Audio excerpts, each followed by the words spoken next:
গৃহস্বামী দাসী ক্রয় করে তাকে ভোগ করত, তাকে গর্ভবতী করত।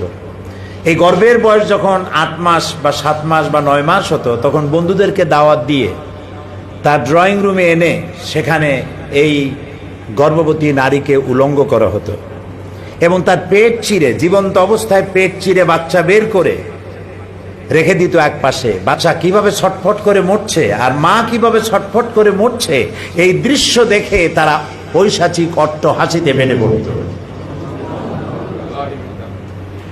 চুরি, ডাকাতি, জেনা, ব্যভিচারে ভরপুর গোটা পৃথিবী, নো রিটার্ন পয়েন্ট। যখন এই অবস্থা হলো, ব্যাক করার হয় ধ্বংস, নতুবা নতুন কোনো পৃথিবীর উদ্ভাবন, নতুন কোনো সভ্যতার আগমন।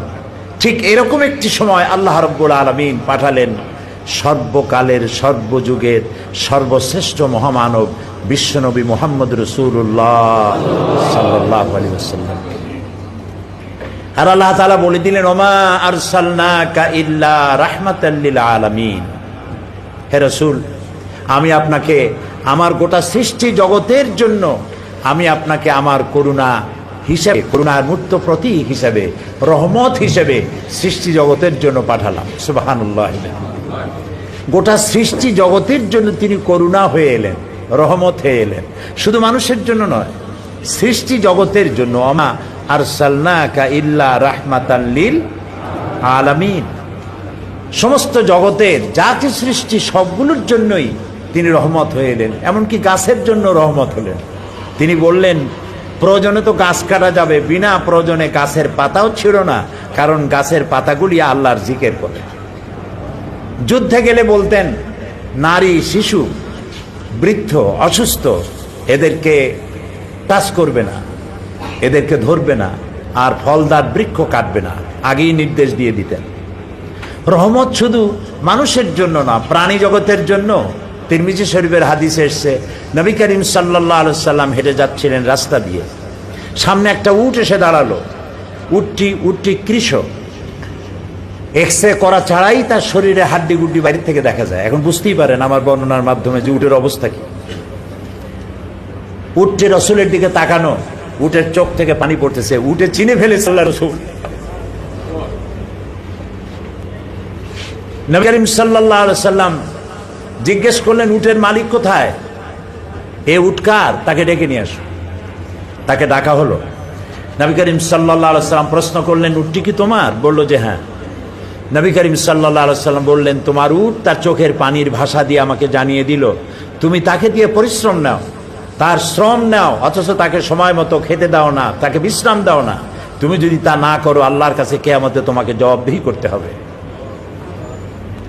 শুধু মানুষের জন্য নয়, গোটা বিশ্ব জগৎ জাহানের জন্য, গোটা সৃষ্টি জগতের জন্য করুণার মূর্ত প্রতীক করে আল্লাহ তার রহমত হিসেবে পৃথিবীর মানুষের জন্য তাকে পাঠিয়ে দিলেন। তাই মানুষ তার জন্য পাগল হয়ে গেল। তিনি জাদু করেন নাই, তিনি জাদু করে কাউকে মুসলমান বানান নাই, মেসমেরিজম করেন নাই, হিপনোটাইজ করেন নাই। এই মানুষগুলি আপনারা নিশ্চয়ই বিশ্বাস করবেন যে মানুষ মানুষকে ভালোবাসতে পারে, অর্থ দিতে পারে, বিত্ত দিতে পারে, কিন্তু ঈমান দিতে পারে না, ধর্ম পরিত্যাগ করতে পারে না। মা বাপের ধর্ম পরিত্যাগ করা বড়ই কঠিন ব্যাপার। আমাকে কি কেউ পারবে? আমাকে টুকরা টুকরা করে হত্যা করলেও ইসলামের লাইন থেকে, আল্লাহর রাস্তা থেকে, কোরআন এবং হাদিস থেকে এক চুলও সরাই দিতে পারে? অসম্ভব। আমার জীবন চলে যেতে পারে, এর থেকে আমি 1 ইঞ্চিও বাইরে যেতে পারবো না। ধর্ম এমন একটা, যারা ধর্মে বিশ্বাস করে তাদের বিশ্বাস হয় এত দৃঢ়, সেইখানে মা বাপের ধর্ম তারা পরিত্যাগ করে রাসূলের জন্য পাগল হয়ে গেল। দেখা কথাগুলি বাদ দিয়া এক অদেখা আল্লাহকে বিশ্বাস করলো। ফেরেশতা বিশ্বাস করলো, কেউ ফেরেশতা দেখে নাই, জাহান্নাম কেউ দেখে নাই, বেহেশত কেউ দেখে নাই, কিয়ামত হবে কেউ দেখে নাই, কবর থেকে ফিরে এসে কেউ বলে নাই যে এরকম আজরাইল আসে, এরকম মউত হয়, কবরে গেলে প্রশ্ন হয়, এগুলো কেউ দেখে নাই। নবী করিম সাল্লাল্লাহু আলাইহি সাল্লাম বললেন, আর লোকগুলি বিশ্বাস করে আস্তে আস্তে তার কাতারে ভিড় জমাতে লাগলো। নবী করিম সাল্লাল্লাহু আলাইহি সাল্লামকে মানুষরা এত বিশ্বাস করত, একবার এক ইহুদির সঙ্গে তার কথা কাটাকাটি হচ্ছিল। ওই ইহুদির কাছ থেকে রাসূলুল্লাহ ধার করেছিলেন, ধারের টাকা তিনি সময় মতো পরিশোধও করেছেন। ইহুদি বলছে, আমার টাকা দাও। রাসূল বলছেন, আমি টাকা তোমাকে দিয়েছি। সে বলছে, টাকা তুমি দাওনি।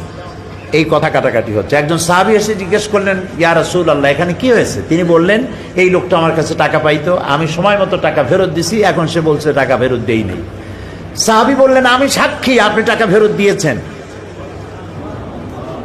নবী করিম সাল্লাল্লাহু আলাইহি সাল্লাম বললেন, টাকা দেওয়ার সময়ও তুমি উপস্থিত ছিলে না, আর টাকা যখন ফেরত দেই তখনও তুমি উপস্থিত ছিলে না, তুমি সাক্ষী হলো কেমনে?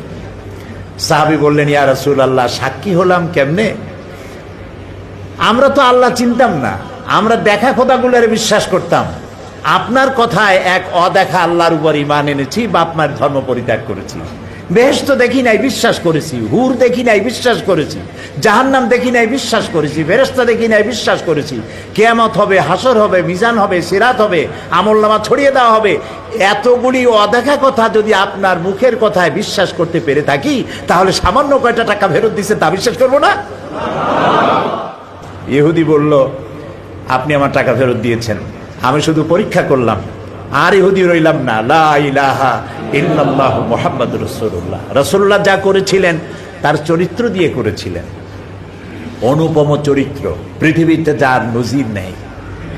এই জন্য আমি বলি, আমরা অমুকের আদর্শের সৈনিক, আমরা অমুকের আদর্শের সৈনিক বলে যারা চিৎকার মারে, তাদের বোঝা দরকার, আপনি যে নেতার পেছনে ঘোরেন, সেই নেতা জীবনেও মদ খায় নাই, এ ব্যাপারে কি আপনি নিশ্চিত?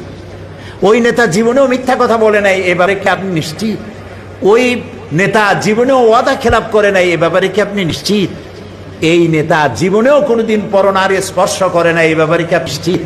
এর কোনো ব্যাপারে আপনি গ্যারান্টি দিতে পারেন না, অথচ তার জন্য জীবন দিতে পারেন। ফাইনা তাযহাবুন, কোথায় চলছেন আপনি? এমন এক ব্যক্তিকে আল্লাহ নেতা বানিয়েছেন, নেতা করে দুনিয়া পাঠিয়েছেন, যিনি সর্বকালের সর্বযুগের আয়নার মতো পরিষ্কার চেহারা, যাকে দেখতে কোনো লাইটের দরকার হয় না, দিনেও দেখা যায়, রাতেও দেখা যায়। দ্বীপ্রহরের সূর্য অন্ধ অবলোকন করতে পারে, সে চোখ দিয়ে দেখে না, কিন্তু অনুভব করে দ্বীপ্রহরের একটা সূর্য উঠেছে, যার তাপ এসে তাকে বলে দেয় এখন দুপুরের রোদ, চৈত্র মাসের দুপুরের রোদ। সুতরাং নবী করিম সাল্লাল্লাহু আলাইহি সাল্লামের চরিত্র ছিল আকাশের সূর্যের মতো দীপ্তমান, গোটা বিশ্বের মানুষের কাছে উজ্জ্বল, যার জন্ম